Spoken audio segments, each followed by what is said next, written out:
So we're here for episode number 3 at Foundation Fitness. Myself and John are going to be training some arms.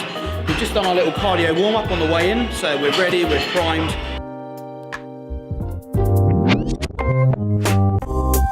Here we go, arms.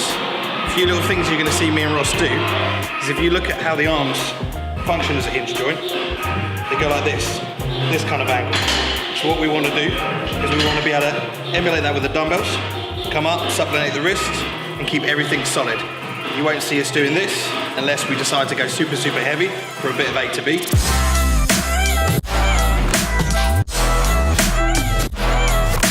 If he starts the dumbbell at this position, the dumbbell has to kind of travel forward first, okay? So it has to travel forward first. There's no tension there. So what we're gonna do today is you're gonna see me and Ross, we're gonna start a bit further forward in front of the body. So the angle, that tension is immediately going up in a nice arc. Come back down. So you're gonna see the dumbbell's gonna immediately shift up.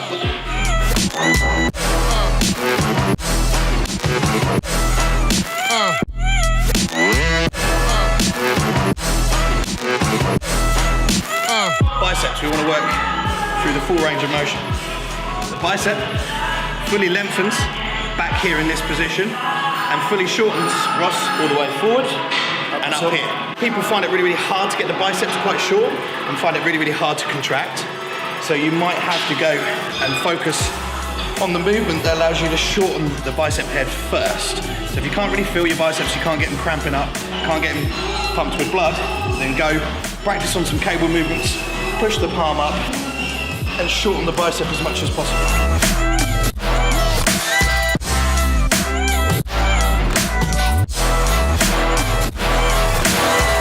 So what you're going to see Ross do now, 2, is he's on the 3rd drop.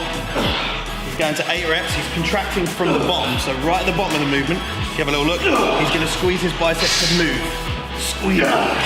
Once he hits that 8, squeeze. He's going to static tricep. Good. Now he's going to flex the triceps as hard as he can. It's going to move more and more blood to the limb. We're going to get that nice cell swelling. We're getting nice and tight.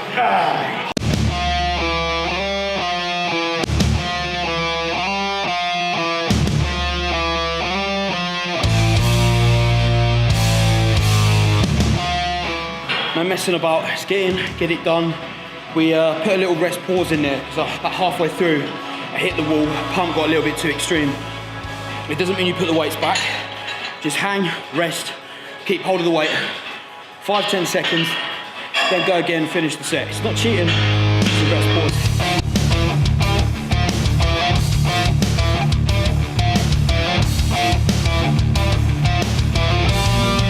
If going from 10 kilos to 7 is too much of a drop, what you can do is, if I get Ross to hold the dumbbell normally, he can shift his palm closer to the bottom of the dumbbell. So now there's more tension on the bicep having to supplement the wrist. So Ross, if you go all the way up for me. So now there's more tension to the actual bicep rather than him just rotating his wrist. So this way, if maybe, even if you're going heavier and say like 10s to 15s is too much, and there's no in between, you can just change the grip position. Make it as intense as possible. And what we're trying to do there is just trying to get as much blood flow to the limb as possible. Absolutely excruciating if you do it right. You don't lift heavy weight, you have to be able to contract, squeeze, flex every single time, every single rep, and it becomes the most painful thing in the world. So you make your poo face, strain face, cum face, sex face, whatever face it is, but it hurts. If you don't look like you're having a poo when you're training on, you ain't doing it right. Maybe we can get a close up on John, see if he's got his poo face on. So Ross, for 1 to 2 sets, is now gonna go super heavy with a little bit of momentum.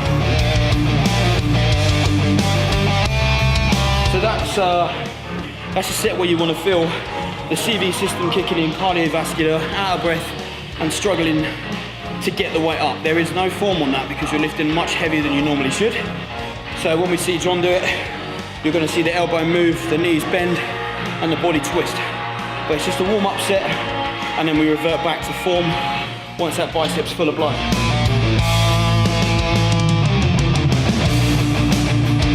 What you want to do? Keep that in, because that's pretty cool. We are going to be using that pointless range just to create momentum. So from point A to point B, all I'm trying to do is make that weight travel from here to here. Get aggressive, get ready, and then you're going to see the hard stuff.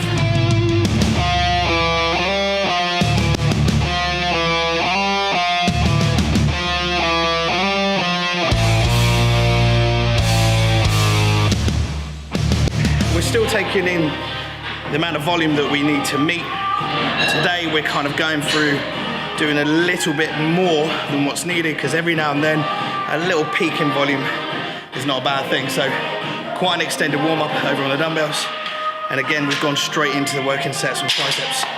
So you're gonna see us do the other planes of motion now for biceps and triceps. We're going to work in the shortest range of motion, where we're going to shorten the bicep head, so that's our weakest movement. Then we're going to rotate round, and then we're going to work on the longest head and the stretch of the bicep.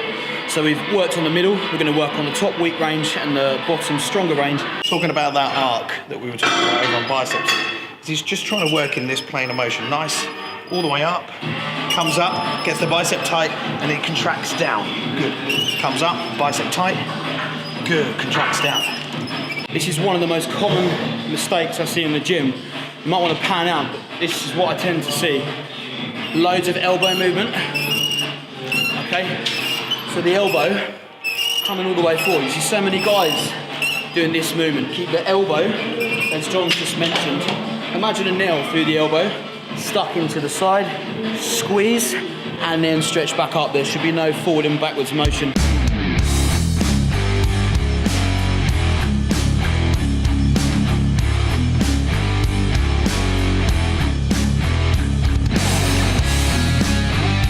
Four drops, 8 to 10, 8 to 10, 8 to 10, 8 to 10. 2 plates up.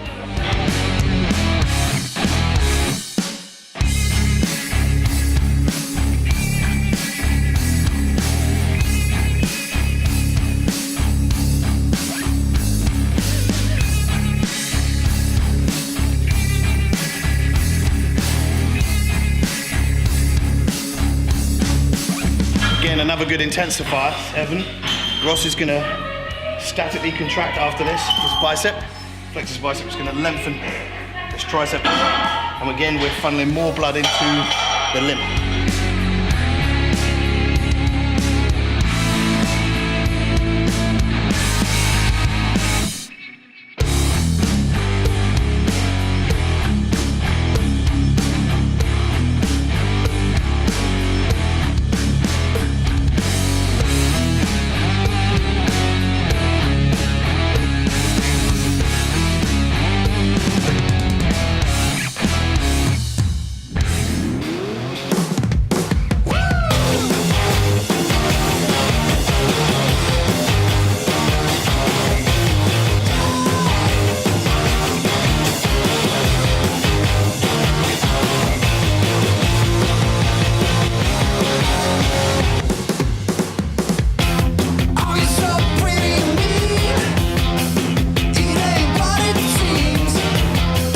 Exercise you can do other than that high cable bicep curl that allows you to shorten the bicep because of gravity.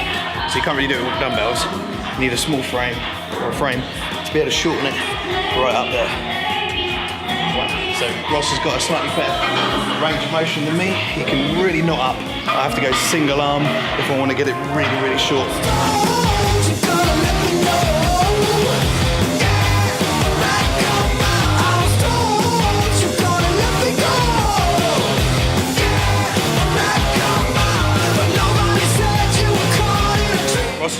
contract right at the bottom. He's gonna keep his arm back. Squeeze as hard as you can, Ross. Squeeze. Don't even let it travel forward. Don't let it travel forward. Squeeze, squeeze, squeeze harder. There. Back. Good. Now wait. 3, 2. Now squeeze up. Flex. Flex. Hey. Good. I want to see two more. Stretch. Stay there. Go. Up. Hey. So you're going to notice John's initiating the move from the stretch here, then there's a contraction, then there's a squeeze. So like a front double bicep for the bodybuilding pose, the movement initiates at the stretch, then we contract in an open position, then we squeeze and get full contraction. We're not just moving, opening the arm, shortening rate, we are just fully lengthening, fully contracting, and the mind muscle connection is through the whole range, every single set, every rep.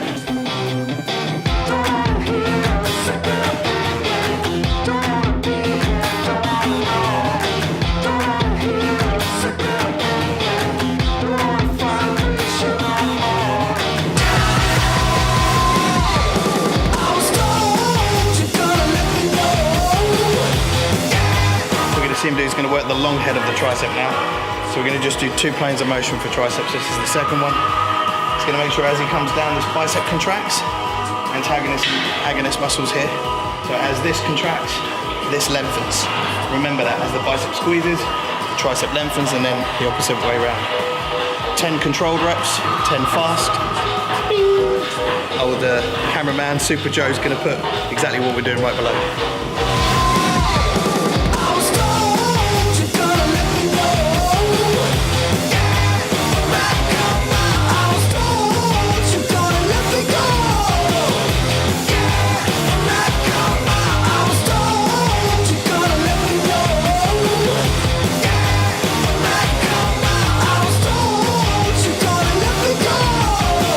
So you'll see me, Ross, any of the clients we train do static contractions after the movement. And what we're trying to do is we're trying to force more blood into that area to create more of a cell swelling effect.